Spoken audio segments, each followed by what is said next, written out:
Hello and welcome, friends, as we are here for another weekly pre-show for the CEA Valorant season, fall season to be exact, for this charity event. I am RichRad here with Moxi. Moxi, how you feeling?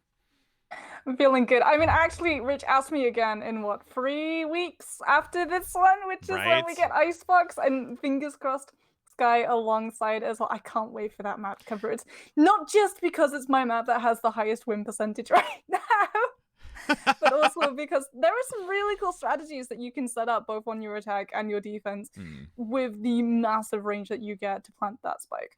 Yeah, I mean, you've been talking about it all day, and I'm like super excited once we actually get to debut that here. And again, if Sky does seem to come out, we've talked a little bit about it last week prior, where we were able to kind of dive into our thoughts about what Sky will, be like, how impactful she may be, what kind of dynamic she'll play in compositions, and honestly probably how overpowered she's going to be, like we typically see on any new release from Riot, and how they'll be able to really just tweak and make minor adjustments to that. But welcome to you all. Like I said, this is our pre-show going into week 7. We are still in the Swiss segment, but towards the last 3 weeks, this is where we break it up into our 3 essential divisions, where it's going to be the top seeded teams, which are most readily available to go into playoffs, which will be starting. It will be a 5-week process coming up with our qualifications. You can actually see the standings here that we've got. It was just recently updated. There you go. We've got the breakdown of it, how it's broken so far, and really just looking forward to seeing what teams in these qualifiers are, able to potentially fill that role for playoffs, Moxie. Absolutely, and with playoffs comes obviously that big old bump up from best of one to best of three, which I think as well we're going to see teams really get quite tested because when you have the best of ones, you've got to adapt on the fly. You can't change your composition, you just have to go with what you're currently seeing in front of you. But as soon as you enter into that best of three scenario, you can change up agents to try and counterbalance Mm-hmm. what your opponents are coming in with because some of these teams have very peculiar, particular strategies. Like, Rich, I think even the week that I wasn't casting, Mm-hmm. you guys saw 2 teams still running Sage. There was also still one of the weeks too where it was a double breach on both sides. The utility of that additional patch note where we saw the extra, ability count come in for 3 sacks versus 2 really was a big important use when you're having the ability to obscure vision and hold corners and certain segments of the map, and it was very, very relevant. We've had a little bit of a change though, especially with the recent match that you and Paul actually just casted this past weekend between Microsoft and Amazon. Yeah, we're tending to see a little bit less breach, at least in terms of certain maps. Teams will still like to run him because of that utility, and he Mhm. does have really good synergy with the rest of his team. I've seen so many Razors just grab a breach, try and get a fault line off before they showstopper, so you have a little bit more of a guaranteed chance of getting a hidden, but it's much more subjective to which map you end up on. If you see Split, Mhm. very likely that he's going to come out just because of how valuable it is to post him early on in the round on that A site to try and cut down the rush pushes with things like Flashpoint, where you just absolutely stun a team up and delay them long enough for your rotation to come through. Absolutely. And we even had some recent patch notes as well that you were kind of touching on a little bit. But before we get into that, we do also just want to let those know that we will kind of be going into the recap of this past weekend for Microsoft along with Amazon. And then we'll be hopping into our interviews shortly after. And we actually are lucky enough to have both a player from Google OKG and from IBM Full Stack Ninjas. So that is in the lineup for today as we consistently try to, rotate through each of these companies to get a little bit of a bird's eye view. They are not going to be the featured match this weekend just because of some rescheduling, but still going to be a great opportunity to hear both of these individuals, pick their brains, see what they, believe is the current best optimal way of, for their compositions, what they're looking to bring into this. And we'll still be able to get a little bit of a recap and discussion, even though it won't be aired on how that match goes later in the week. But, Moxie, we'll hop into that recent patch note. You made a comment too before the broadcast about Cypher and having a little bit of adjustment going into this and how it actually is still going to be very important overall, especially with the trapwire and how the spy cam are working. This is an interesting one because obviously Cypher has an extremely high pick rate to the point where we see a lot of teams pretty much running with him, except I believe it's C9 who have Hmm. taken the current flavor of just running absolutely no Cypher in any of their compositions whatsoever and just going out with aggression. But everyone else still running him. And so Riot are trying to tinker around to make sure that meta is just a little bit more flexible than 5 agents immediately locked in no matter which map you're on. So they haven't hit anything when he's up. The cooldowns, all of the distances, those remain exactly the same. What Hmm. they've done is punish Cypher players for being caught out too early. Hmm. So if the Cypher goes down, your trapwire is now actually disabled and revealed upon your death. Similar, your spy camera just poofs. It's Gone. disappeared, it's revealed, and you don't get any utility from it. So this is really going to force Cypher players to be very cautious. You see sometimes a lot of Cypher players go with that aggressive play because they have the information, they feel comfortable enough, but if the team doesn't support them, they'll be caught out very quickly. However, you would still have that trapwire being such a nuisance for the other side, having to figure out where it is before they can actually go on to any of those points. But now, if the Cypher is cut out too early, Hmm. well, the team isn't going to find any benefit from utility. And actually, I really like this as well. Killjoy. They hit Hmm. Killjoy with something that I've been waiting for since she got released. She's got a distance now, Rich. You have to stay within a specific Hmm. distance and range of your utilities if you want them to stay up. I think it's 60. Is it 60 meters? I Something believe like it that. was, yes. So it looks like Yeah. it was it's again, it's still something, or correction, 40 meters away. 40-meter range is re-entering that 40-meter range to reactivate her little friend, as quoted in the recent patch note. But again, like, I think that's really important because it doesn't allow you to be like, hey, like, I'm just gonna throw a couple of swarms around in this area, manage the whole thing, be literally on the other side of the map, and not ever have to worry about it. So it really focuses a little bit more of a positional awareness. But, to build on it, since you did transition into the Killjoy, I'm actually not so surprised about the Cypher adjustment because let's be honest, when Killjoy gets taken down, I mean, there's nobody to technically activate the swarm and be able to do anything with them. So I feel like that might be the kind of direction that they're going in with the Cypher because, like you said, you lose the bolt trap wire and the spy cam. Nobody can really do. I mean, again, you can't really use the Cypher spy cam when you're dead anyway, so that's not really surprising. But it's like, again, I think that's kind of the direction that they were maybe going into because, yeah, like, that trapwire can be so punishing, like you said, where it's just so much information still to be gained, and it kind of allows you to play a little bit more risky because you're like, hey, like, I can play aggressive. I still got a couple tools remaining on the map, and now it'll cause Cyphers to play potentially a little bit more defensive, knowing that you will lose that really, really vital key ability to help gain information. Yeah, because fighting a trapwire has always felt extremely unfair. Mm-hmm. You either walk straight into it and your location is completely revealed to the cipher, or you try and shoot the darn thing and everybody hears the shots. Because everybody, when they play Valorant, have their volume cranked up to maximum so they can hear the footsteps. And the second that they hear that, they're just going to know exactly where you are no matter what. And so losing that one, I think, might have quite a big ripple Mm-hmm. effect on how often we see Cypher. I still think we're going to see him an awful lot, even when Sky comes through, purely because Sky's utility, it's all destroyable. Mm-hmm. So you are going to have that immediate burst of information, but that's going to be very similar to Phoenix's run it back, where you have that original burst of information and then you're gone because you're just shot to Mm-hmm. death straight away. But circling back to Killjoy, I think that that 40-meter radius is going to be really important. We don't see a lot of Killjoy. She's very niche when it comes Yeah. to certain maps. In fact, I think the only time that I ever actually see her in either professional games or in my own games is on Haven or Ascent, where Mm-hmm. you just chuck down a turret, you put your nanoswarms where you think someone's going to walk into them, or you do the absolute most nuisance thing you can do on Mm-hmm. Killjoy and put them right where they're going to plant that spike, and then you just yeet on out because you've considered it. You've got a pretty much sick foe member on that turret, making sure that it's always going to be guarding that. And similar to the trapwire, when they shoot the turret, they're still giving information that they're pushing in Mm-hmm. that area or that they're very likely to.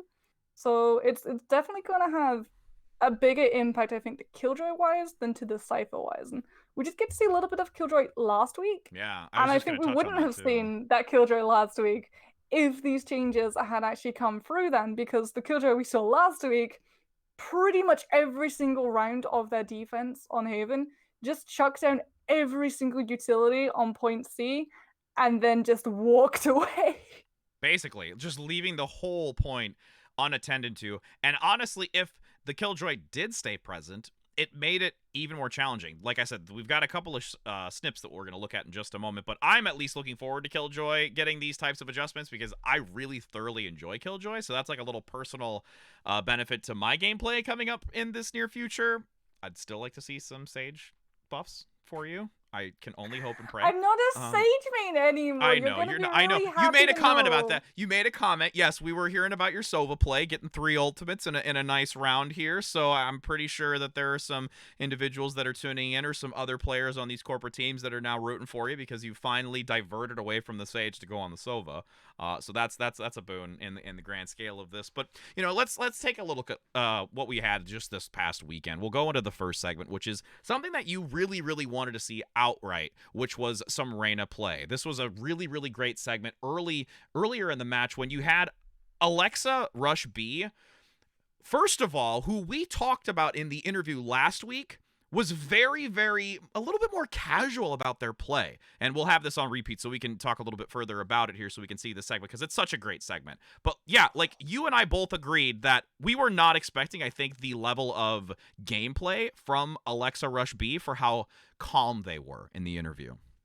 Absolutely, because when we asked them in the interview, it didn't seem like they'd done that same amount of preparation as Windows. Windows said that they had tryouts for the people that made it onto that team, that they scrimmed, that they decided their player roster based on the performance that the players had in those scrims.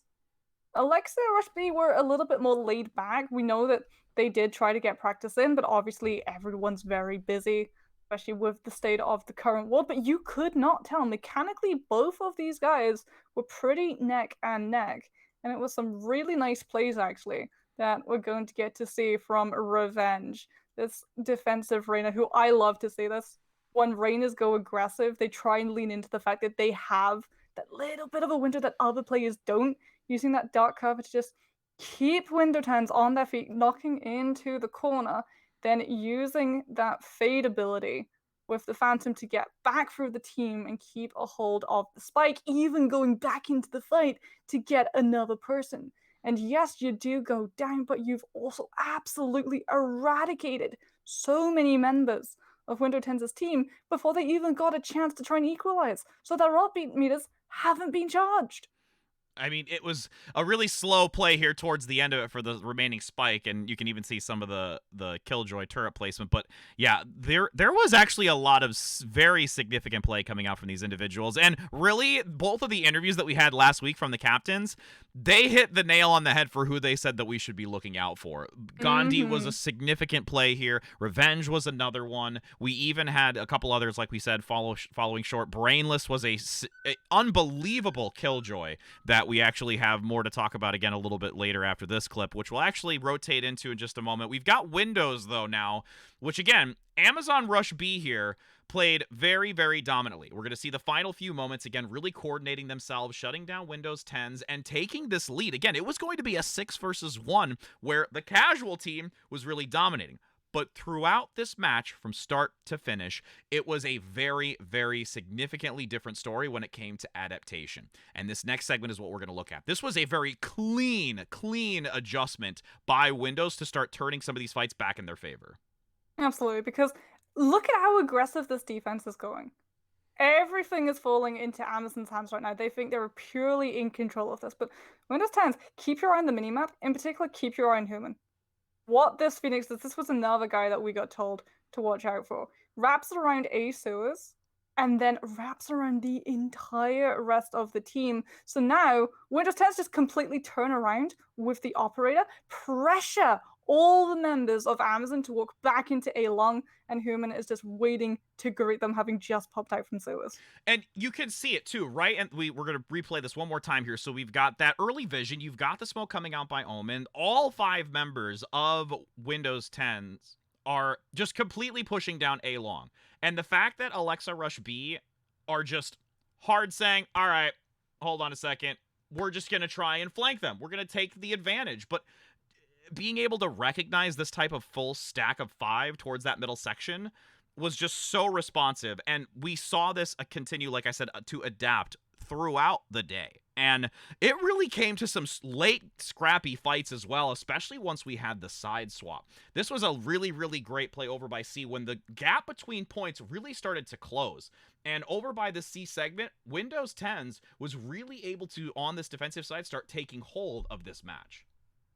Keep your eye on Brainless though. That Killjoy is going to make it extremely difficult for Windows 10 to try and get back into this recontest. She's put all of her utility down. You've got lurkers from Amazon now dominating C long. They've got presence in Cubby. They've got a presence all over point. Every single place that Windows 10 tries to come onto this, they're going to be spotted and shot out immediately. And as these last few kind of peek the corner again, just really scrappy. And Brainless still sticking in that far long position. And even so, like after this, you had Gandhi along with Timsta on this Cypher just looking to pick it off, but being a little vulnerable. I think there could have been a little bit more coordination through that to survive through it. You still had Amazon looking to still keep the lead here for the moment as Brainless once again finds a really great angle. Even tosses out the turret just to try and get that little bit of extra cover. And also, I'll be super honest, showing a lot of restraint and just spam firing, which I have a terrible habit of doing, where I'm just going to continue to spray and lose my cursor, whereas there is some great refrain coming out and just being able to slow tap that pistol. I'm actually just going to hop right back to it because it makes me realize that I am not the best of player. There we go. Just look at that. Bump, bump, bump. Keeping the crosshair, which, by the way, is a very interesting crosshair. Let's just take a look at this. This crosshair, I even remember Paul saying that this is a tic-tac-toe crosshair, and I'm like, I don't think I've ever seen a crosshair like this. I mean, I've seen some seriously massive ones, but this was actually probably one of the most unique put together ones that I would like to just highlight. Just got to throw that out there. I mean, you've heard of like comically large crosshair. Yeah! This is comically tiny. Comically tiny and quite quick. interesting. But hey, Rich, can you do me a favor and can you run that clip back about 10 seconds before that turret gets placed on C-Long? Absolutely. We're going to get a little bit of a jump here. There it is. Do you see that pistol shot right on the floor? Right. Bang, bang, bang. That's because they think in nanoswarms there, and that's because Brainless has been doing such a stellar job every single time on C, using those Killjoy utilities and forcing Windows 10s to make a much slower push because they have to shoot the nanoswarm because they think if they go for the defuse, that Cypher, look at his health bar, he is going to be dead if he gets caught out by one of those. They have to take the time. They have to reveal that this is when they're going for the defuse, and that gives Brainless all the time he needs to pop out, put that turret down, and consider himself safe. But they knew where it was. And again, that leads into knowing that, all right, Brainless is sitting here like, okay, they just got rid of my swarm. I can't activate it. I know exactly where they are generally positioned. I had the turret come back up after taking it back just enough time to also have that as a combination of a decoy, but also getting damage onto the target. So it was a win-win there. The little bit of health remaining, but manages to still take it. Until we finally, as we said, towards the end of this, see Windows 10s come back through it all, and you can even see on this score screen the amount of early lead that Alexa B had, and then Windows 10 over the course of this match, especially on swapping sides, really started to manage their economy and come back strong to take this final win. It's so hard as well when you're on that attack and the defense is on match point. You don't want to be on any broken by Simpson's going to be going for that operator shot. Amazon know that they have to do something. They want to go for the double updraft to try and pop that Bladestorm and find an early pick. They know that they're going to be up against that operator. But unfortunately, it just doesn't come through. And all of that advantage that they wanted is suddenly skewed completely against them. And the other part of this, too, is you were also really excited to see an Odin show its face on these maps. That was another thing I also recognized when I was going through the VOD. I'm just like, oh, we're going to see it, and it's exciting, because there was a couple of times, too, where there was just some sheer damage through these walls and getting some wall bangs with it earlier. But again, this slow, methodical play, you had Windows 10 getting the 2 kills outright early, and at this point Alexa Rush just had such a hard time adapting to the way that Windows 10s was able to play this defensive position. Especially Gandhi as well. Gandhi is just waiting. They know that the Jet is in mid-window. Poison Monkey doesn't know that there's Arena behind her. The other part, too, is I was a little surprised at some of the coordination where you think you would have peeked the right knowing that you've got the Sova and your assistants with the Omen to your left. So a little few things like that, though, that, again, you just try and be very careful of and cognizant of and understand those, few misplays. But honestly, like we said, both of these teams demonstrated some serious high-level gameplay that made it exciting to watch, even for me. I mean, for both of you in the moment, it was pretty intense to see going back and forth. And it's matches like this that we really look to see because, again, they're fighting in this qualification bracket to try and get into those playoffs.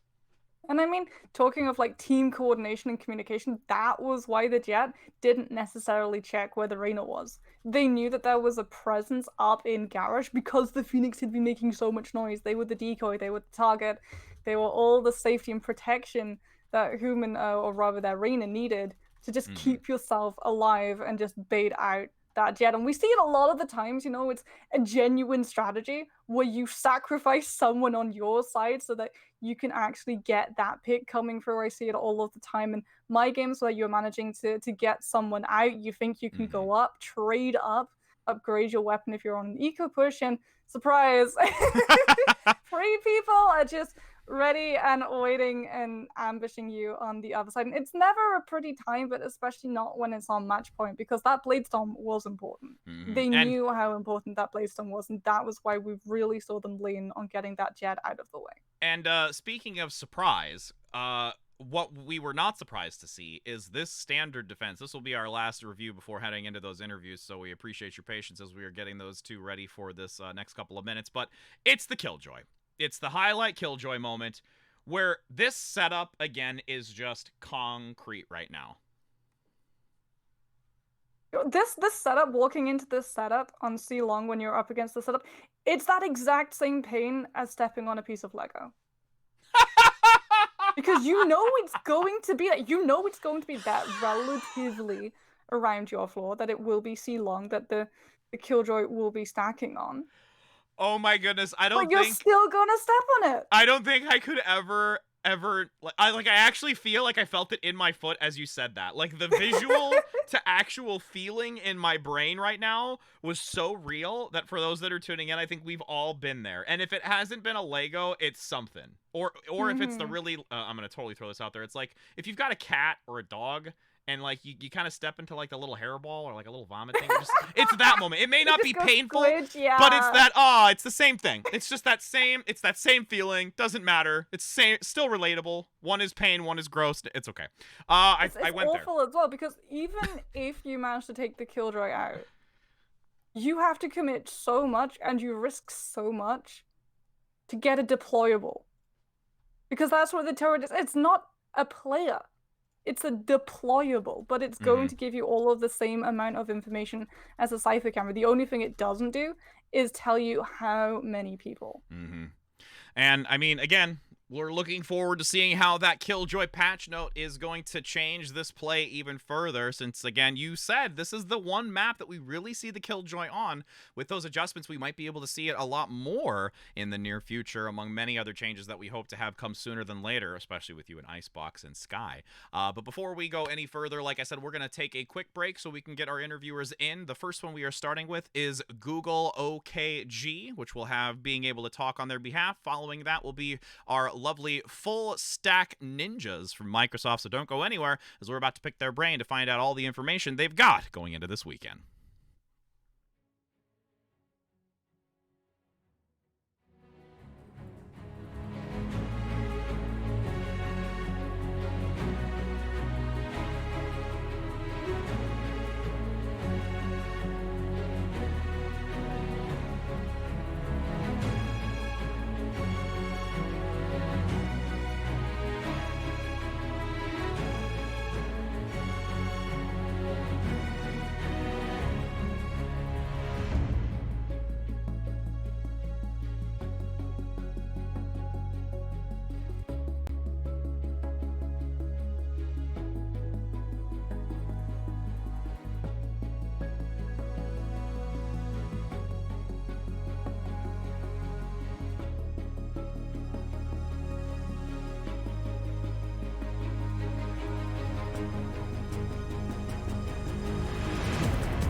Hello and welcome back, everybody, as we are here with our amazing interviewer. It is going to be Squip from Google OKG. How are you doing, my friend? Thank you so very much for your time coming in to be a part of the broadcast.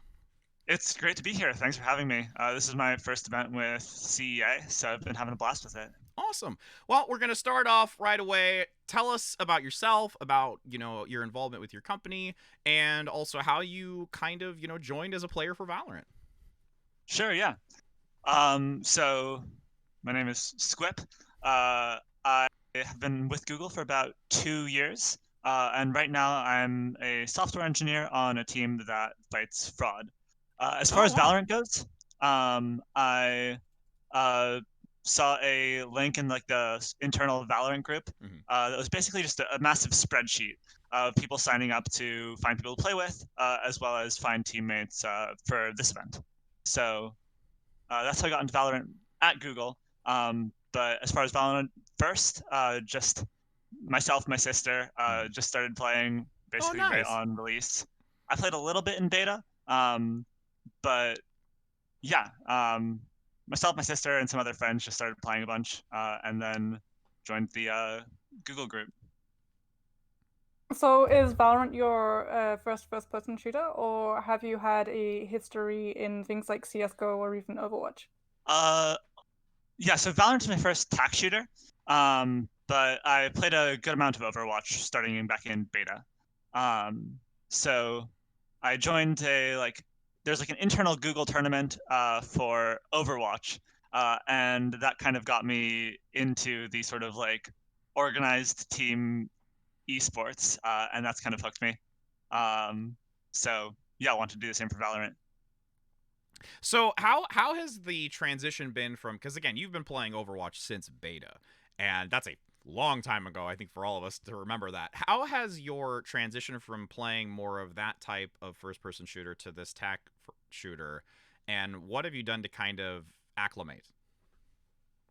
Yeah, I think there are a lot of differences. Obviously, they're almost entirely different games. I think like crosshair placement is something that is super forgiving in Overwatch, but that's something that'll just get you toasted every single round in Valorant.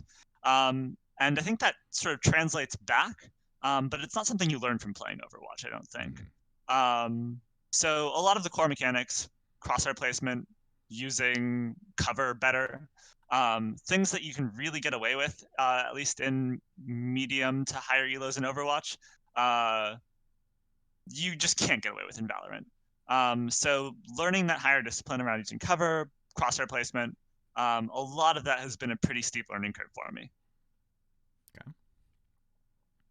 I mean, I think it's been a pretty steep learning curve for us all, at least if I remember my first couple of matches of Oh, Valorant. I'll I join think you we in spent that one. about 5 seconds alive in a round and called it a victory, but you obviously want to remain alive a lot longer than my early games of Valorant. How have you and your team prepared for coming into this tournament? Yeah, so let's see. Starting off, we kind of picked the couple maps that we were interested in playing because you can kind of narrow it down pretty effectively with the current pick ban system.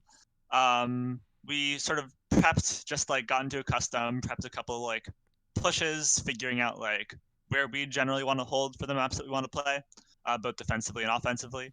And then we just kind of hopped into ranked. Probably the vast majority, I'd say 90% or so of the time we've spent like prepping as a team has just been us sort of grinding games against randoms. However, we did get a couple scrims going. Oh, My nice. sister and a couple of my friends were our scrim opponents. So getting wrecked by my little sister was definitely a highlight of our training season. But That's yeah, definitely a that's been our highlight, I main would say.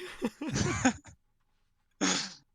Well, I mean, now going into this now, with we recently, just before going into the interview, we talked a little bit about some of the upcoming patch notes, the changes, things like that. What is your agent of choice, and how have you kind of gone about choosing your agent with the adaptation of your team? Like, is there a specific structure that you kind of build your composition around to each map, like you said, kind of focusing on the ones that you're really wanting to be on or practicing on? How do you go about developing your type of lineup? Yeah, So one of the things I mentioned, that kind of initial spreadsheet that we had when we were forming all of the different Google teams that would be participating in CEA. One of the things that we mentioned in that sort of spreadsheet was which agents we play, which ones we're most comfortable with. So that kind of let us, out of the box, have a pretty well-rounded composition for the agents that we're most comfortable with. For me, my favorite agent is Breach. I played a decent variety going into the tournament, but once the tournament started, I pretty much zeroed in on Breach. I've only been playing Breach pretty much for the last couple months. And I've found pretty good dividends in sort of picking up a main. As far as our team composition goes, we have a couple small flexes, but we're mostly looking for a well-rounded composition. We each have one person. We each have one agent or two, maybe, that we're comfortable with, and we typically just try to cover our bases.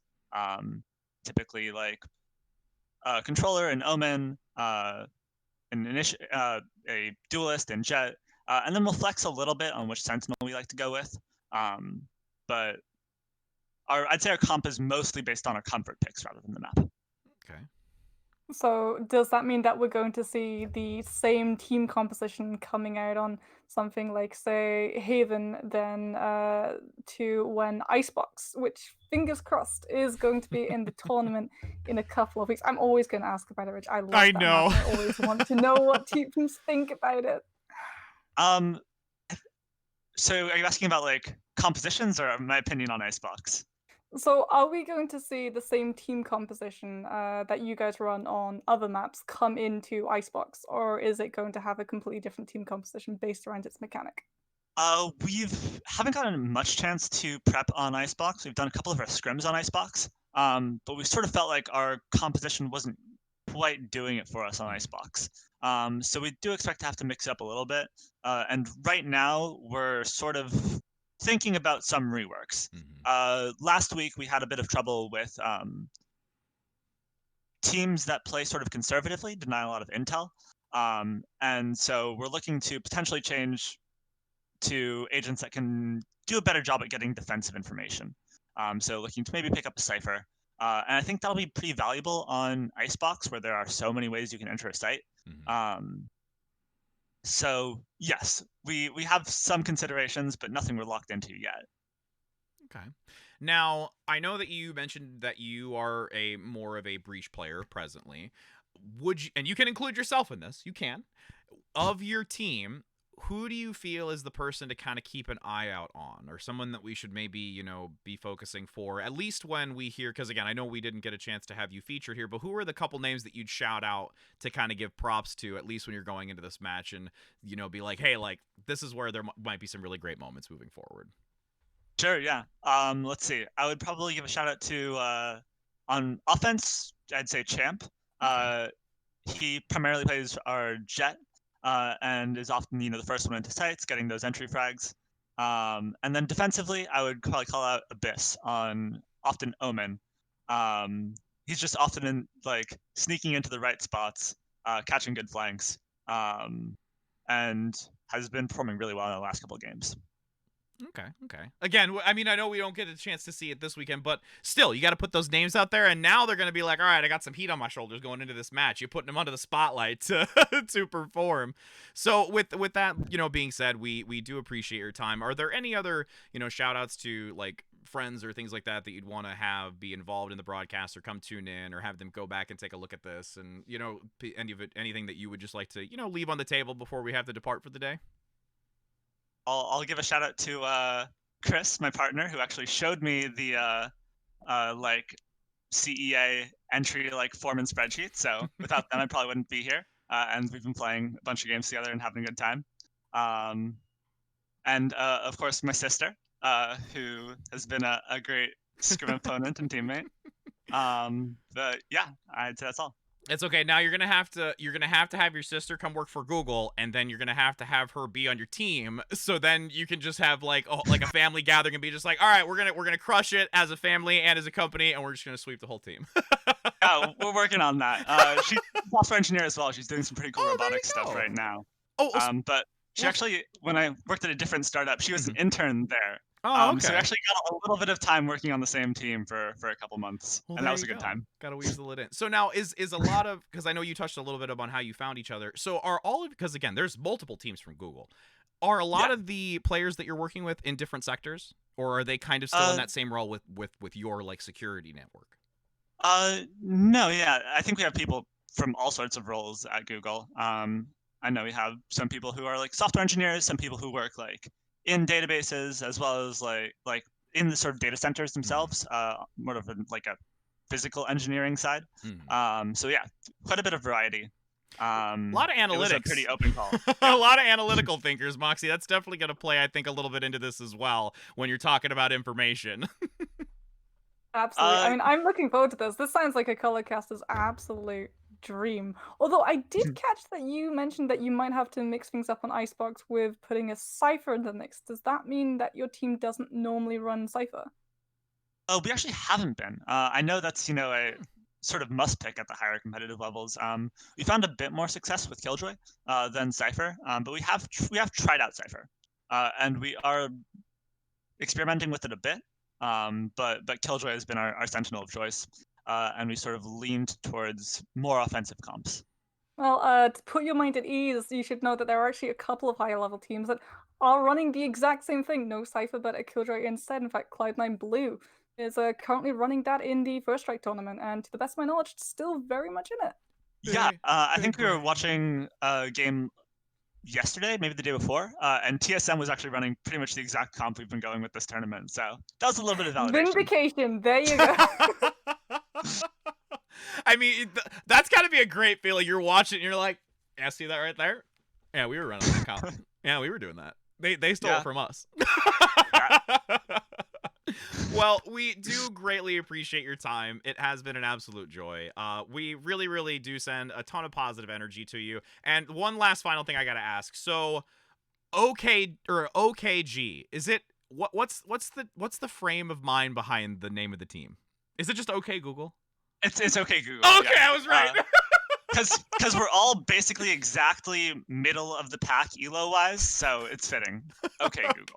I was like, I'm looking at it, I'm like, I think I'm gonna get it right, but I'm still going to have to ask. So as we depart, that is the final moments that we have here with our interviewer Squip. It's been a pleasure. Again, speaking on behalf for their team Google, okay, Google, as we said. So we hope you have a wonderful rest of your day. We hope that your rescheduled match goes awesome, competing against Microsoft, and we wish you a great rest of your weekend, my friend.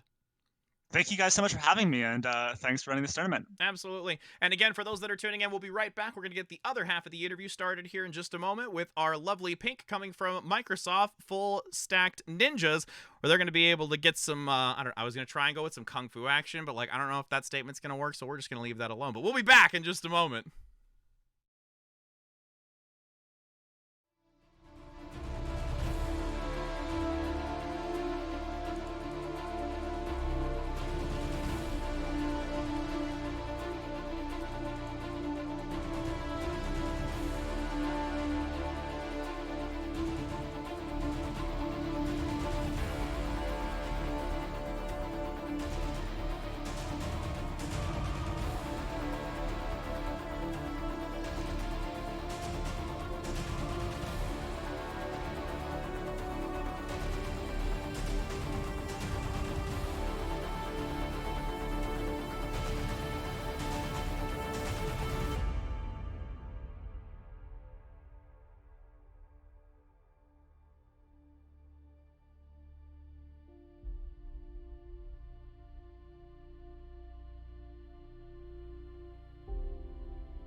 Hello and welcome back, friends. We are here for the second half of the interview. We already had Squip from Google OKG hop in to give us some information about them and also their team, and now we're going to have the lovely Pink joining us from IBM and the team name of Full Stacked Ninjas. How are you doing, Pink? It is a pleasure to have you here.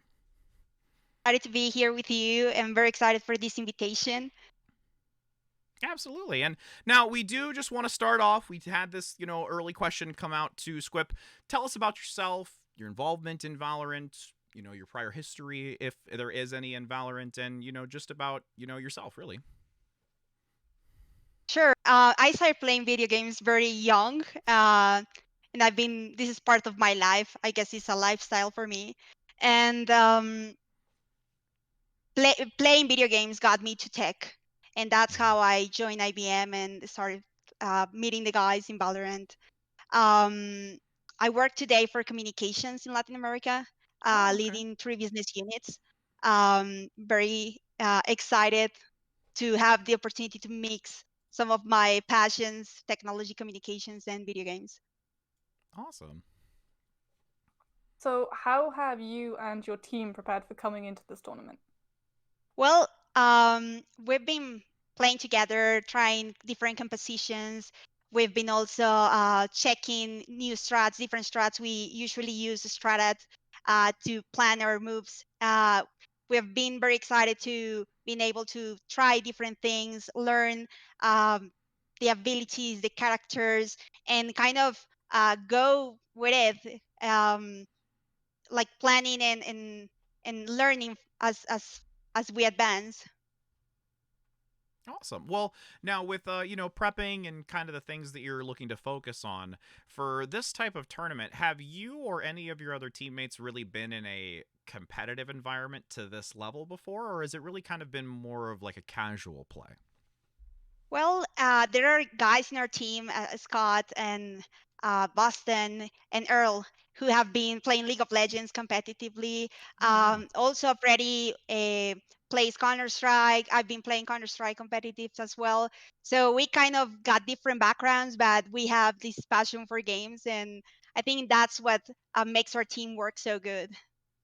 Okay. So then, going back to the fact that you said that you guys have been working to make sure that you're always advancing with the game and learning what the game is changing about, how have you been dealing with the patch notes that have been coming through? Well, actually, with every patch from Riot, it's been a learning, because characters keep evolving and the game is becoming more balanced. So I think we've been playing together, like checking how the patches affect our gameplay or our compositions, and we try to reinvent. We try to play with different characters in different maps, so we're never predictable, I guess. And it's been fun to learn along the way. Well, I mean, not being predictable is a very key thing to this game. I mean, you can easily be punished when you see a lot of, teams continuing to run the same thing. So adaptation is very, very critical. And, going into, adaptation, how do you feel your team has, learned to evolve? Like what have you kind of done more so to become more adaptable? Do you do a lot more like scrimming with other teams that you know? Are you more so kind of playing just in competitive games? Are you even some other companies of where since they have multiple teams, they've been actually playing their own teams? Have you been doing anything of that nature? We've been doing all of those. Okay. It's been great because it has allowed us to learn more like how we play as a team together, how each one has their own style of gaming as well. And playing against different teams, either the competitive or friends in scrims or against IBM, has built a great synergy, I think, among us and a great like climate, I would say, like Mm-hmm. corporative word. And we just get along really good, we understand each other really good, and I think it's wonderful. That's very important for any team. So, unfortunately, due to scheduling issues, we don't get to see you guys play next week, but hopefully, we'll be able to see your team at some point in this tournament. Is there any player that you would recommend to keep an eye out for? Actually, that's a very hard question because I think each one of us has been playing different roles and we kind of have our own things with each role. So it's a hard question. But I would say I really enjoy watching West playing and Freddy with the smokes and the as a Sentry West. And also Mercurius and Earl are great with flanking and with different characters they play. So I think it's a hard question for me. Putting the spotlight on him, it's okay. It'll just have to force him to perform a lot better now. And now for you though, what is your agent of choice, and what do you kind of see yourself? What role do you see yourself fitting most in this composition? Well, I tried being smokes or playing smoker. I also tried playing support and sentinels, but I'm definitely an entry. I really like to get on plays and try to work with the team towards happening side. So I think that's my role mainly. So with Jet. Looking to get I can hear it in your voice. I right. can hear it in the pause, Rich. I know. Like I was waiting on. I was like, oh my goodness. Like you can just see that very like. So are you just typically more of an aggressive player? I gotta ask. I'm a really overzealous player when it comes to video games. So I gotta ask. Do you tend to be a little bit more aggressive versus passive? I mean, I've been an FPS person all my life. Mm-hmm. You name any game and I'll play it probably. So Okay, do you know what? Going I just like to play aggressive, yeah. go for how many times would you say that you have done the double updraft jet jump with Bladestorm to try and find an early pick in a round? Many, several. But I think the best place for me to do it is in Ascent in A. I usually get the guy in long. There you go. You got that moment. It's like, if I'm gonna have a prime moment of when I'm doing this, it's right now. I mean, especially when we don't get to see Ascent that much. So, I mean, we haven't really been able to see too much of that at all on the broadcast. So, with that, do you actually like Ascent? Because I know we've had people with like mixed reviews on Ascent. Do you like that map, or of these maps, which one do you most prefer? Well, I like Ascent. I do. I like Haven. I would say that my least favorite map right now is Icebox. Oh Even though it's very no! good for Jet. That's hurting Moxie a little bit here. She's all about the rave of Icebox right now. No, I'm all about the punishment of Icebox, just because True. I've been able to work out a mechanic which absolutely derails teams on it.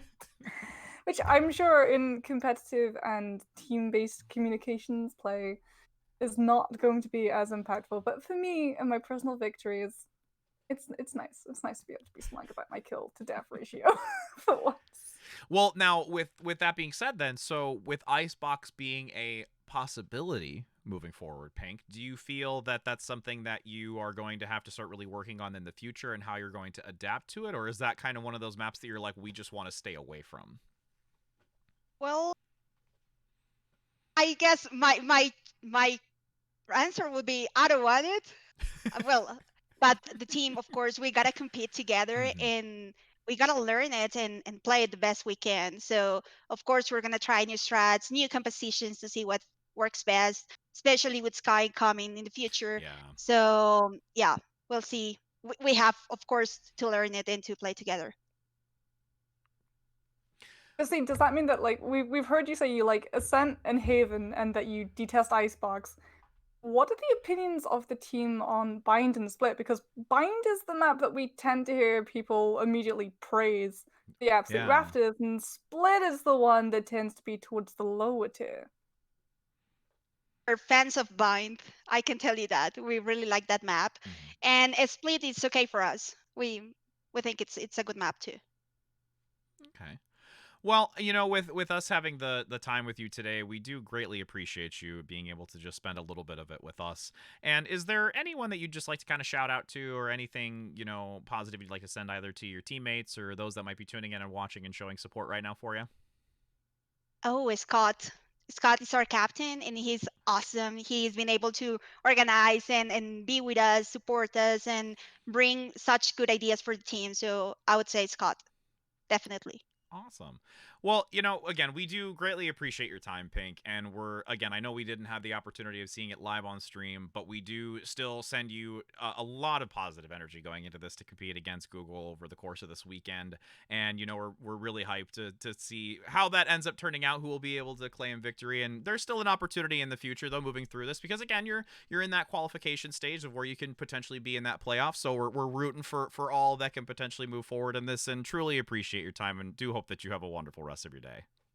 Thank you. Thanks for this amazing opportunity and for let us share about Full Stack Ninjas with you and the guys at CEA League. Absolutely. Well, thank you so very much. And for those of you that are tuning in and continuing to support and being here for these amazing individuals going for their community and charities, we hope you do have a wonderful rest of your day. It is always a pleasure to be putting on this show. If you'd like to find out more about CEA and how you and your potential corporation might be able to be involved for the next season, definitely go to those links down below where you can find out all the information, cea.gg, or even hopping into the Discord as well. Moxie, it's always been a pleasure as we go through these week to week. And we're getting closer and closer to playoffs, and as we've even said earlier, closer to Icebox. I'm waiting for it. But do you know what? Icebox is a little bit away. I'm hoping that we get to see Pink in the time between them, because I love aggressive Jets. Rich, there is nothing that I absolutely adore more for a round to open out with either an aggressive Reyna on mid doors and Haven, or a Jet just go for the double updraft. Doesn't matter which map, it's still absolutely glorious to see, because half the time it goes extremely well. You manage to get the first pick and you look absolutely epic. Right? And then the other half the time you jump up in a brilliant blaze of glory and then you get op shot straight into the face. It's okay. We'll just have to maybe have like somebody from their company be able to be like an observer for that game, just to look for that single and soul moment, so we can put it in a highlight reel. But again, for all of you that have been tuning in, thank you so very much for your time. We greatly appreciate it. We look to see you tuning in tomorrow at 11 a.m. PST, where we are going to have again our featured match, which moving forward is, like I said, not going to be the interviews that we have today. It will be Garmin Valorant versus Red Hat Uplink. We've had a chance to see them once before. We'll get to see them play again against a new team. So make sure that you're there again, 11 a.m. PST, for you to tune in and watch that. And we will look to see you next time, friends, as we give a recap on those and follow up with some more on the interviewers. So have a lovely rest of your day.